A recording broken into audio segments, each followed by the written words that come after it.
So ayan mga palalabs, dala ng tag-tuyot at tag-init nga dito sa atin sa Palawan. O, ayan.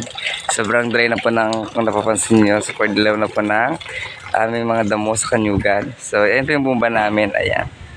Dala po ng tag-init nga po at tag-tuyot. Ayan.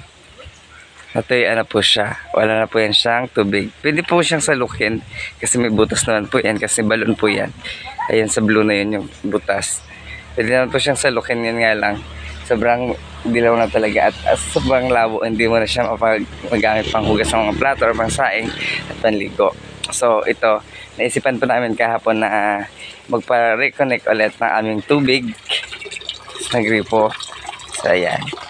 Kasi nga po itong mga last month, naisipan namin ipa-close na muna dala ng para sa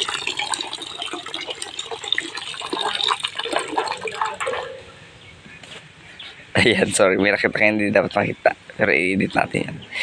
Ayan, dala ng malakas nga yung bomba namin kaya pina-close na po muna namin ito doon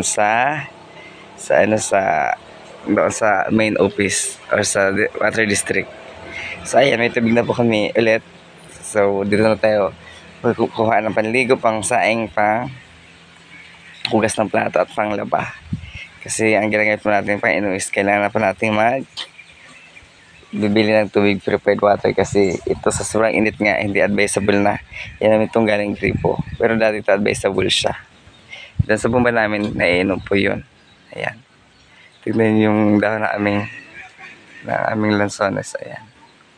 Sobrang tuyong-tuyo din. Ayan, sobrang init talaga ngayon.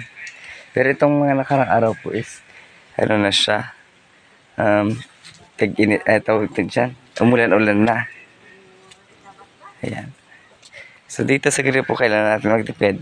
Baka magpapadisconnect na naman tayo pag tag-ulan na ulit. Pero napag-isipan po namin ni nanay namin ng pamilya na hindi na namin ipa-disconnect ever. Para just in case na walang tubig gumumba, ayan. Meron kaming pagkukunan ng tubig. Ayan o, ito po yung aming Kanyugan, super dry na. At ayan, nakita niyo po ang aking mga nilabhan. Ayan, naglaba po ako kahapon sa aming falls or sa Sabsaban Falls. Malapit lang po yan dito sa amin. Ayan, sa amin mismo yun kasi dito sa barangay namin yun. Which is tourist spot namin dito sa amin sa Brooks Point, yun yung ibig sabihin. Hindi rin pag may maaari. Ganon. Ayan, matagal-tagal din po tayo hindi nakapag-content kaya ito yung naisipan kong i-content. At narito tayo ngayon sa likod ng bahay. Nakikita niyo po, ayan, maraming pong puno ng mangga. Ayan. At syempre, may puno ng mangga at tagmangga tayo ngayon. Ayan. Nakikita niyo ba? Against the light tayo. Wala tayong matutukan na. Basta, ayan. Zoom natin. Ayun o. Ayan, may mga bunga yan. Natataas nga lang. Ayun pa.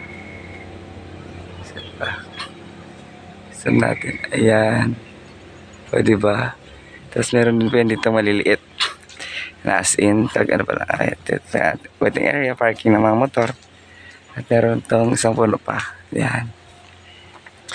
Ito po, may bunga na rin. Namumakad-kad yung bunga. Yan lang.